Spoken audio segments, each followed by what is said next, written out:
about 3 metres of water here and just following our way up a creek I've never fished before and try and troll up a few flatheads. So time to dig into the tackle box and get something that dives down a little bit deeper. Obviously we want to be within that bottom zone where the flathead lie. So this one here dives to about 3 metres, so it should be perfect for about this 2.7, 2.6. I can vary the speed, lift my rod tip a little bit and try and catch a couple of flathead on the diver.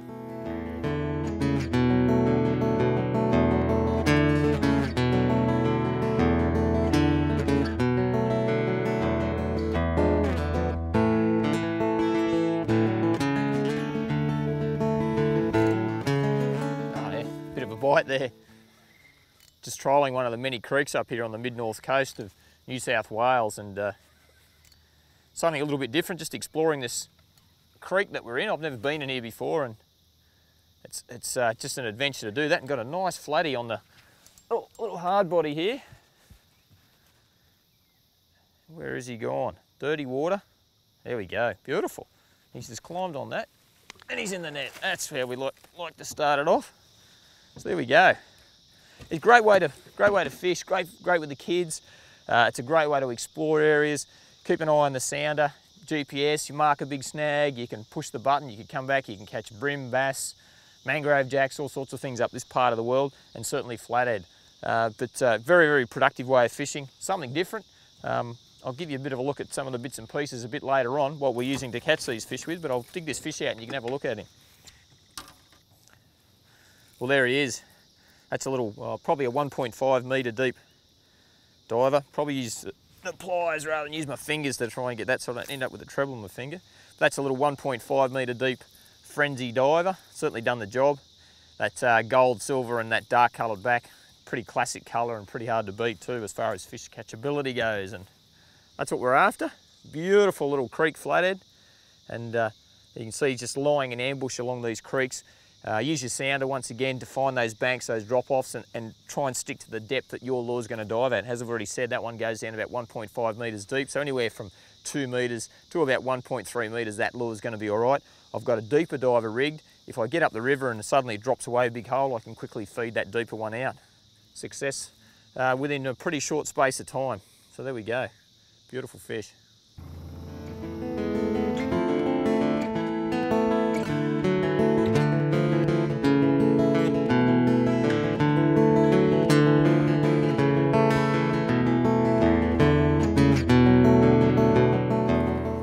Bite there now. I've probably gone about 300 yards or so, and feels like it maybe a smaller flathead, this one. Oh no, it's actually a little bream. There you go, quite a hungry little fish. He's climbed all over that frenzy and he's thought to himself, I'll take a piece of that. So I guess prolific bait fish, and they eat shrimps, crabs, bait fish, bream. They're very, very, I guess, opportunistic feeders, and then this thing's lure's been swimming along there and that little bream's just thought, I'll have a piece of that, and whack, there you go. We also went past a bit of a snag. If you look behind me there now, Cameron will show you, there's a big snag there. As we've come past that snag, bang, the bream's climbed onto it. So when I'm coming back down the river later on, pretty easy once again, either take note of where that is or bang, bang, bang, mark it into the GPS, and when we're trolling back through there, I might pull up for a minute, and if the hard bodies aren't quite working there, you can always put a soft plastic on or throw a popper in over the snag. You never know what you're going to catch. Having a great morning so far anyway.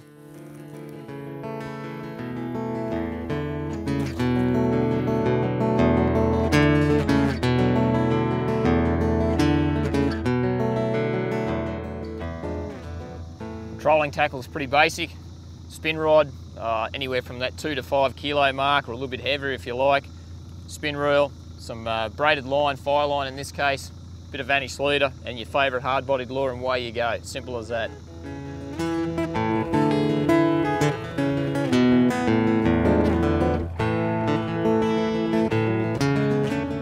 Important when you're trolling along, if you keep your rod forward and the tip forward, and there are bits of timber and logs across here as well, and if you hit a hard snag, and you can feel it go, just throw your rod tip straight back like that, the lure will float back up, and then you can start working it again. So if you feel that, worst thing you can do is try and strike at that feeling, and all you're going to do is bury the hooks into the snag even further.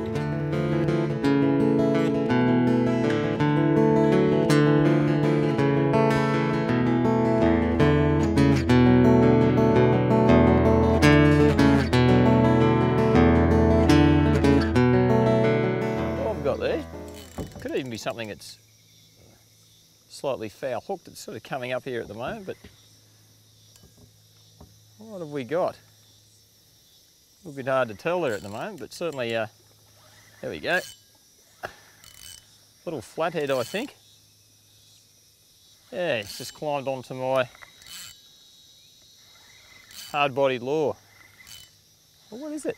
Not a flathead, it's a little dewie. Beautiful little school dew. And he's just wrapped up in that lure there. How's that? The smallest dewie I've ever caught, I think. What a beautiful little fish. Magnificent. And just climbed all over that. Once again, using the sounder.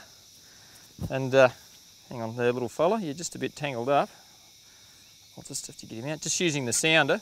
And he sort of didn't fight very well because he's done a half hitch around there. We've seen the snag there, trolled past the snag and crashed. That little dewey's come out and he's taken a liking to that little frenzy shad there. Oh, I'll just get the hooks out of that little dew. Get that flicker shad out the way. What a fantastic little fish. Beautiful little jewfish. And he's going to grow up one day to be a big predator in the wild world of things. Plenty of mullet in this river, and I'm sure when he gets a bit bigger he'll get plenty of those into him. So awesome stuff. Smells like a soapy dew too, so I might just flick him back in the water. I'll just let him go there. You going, mate? There you go. Go on. Oh, come on. Come on. Hey, there he goes. Hey, there you go. You've been watching Fishing the Edge. Guesty here. Mate, I'm off for one last cast, but hey, get into this trolling stuff. Good fun. Get the kids into it. Easy going. I've got a lure stuck in my arm. Better get that out first. See ya.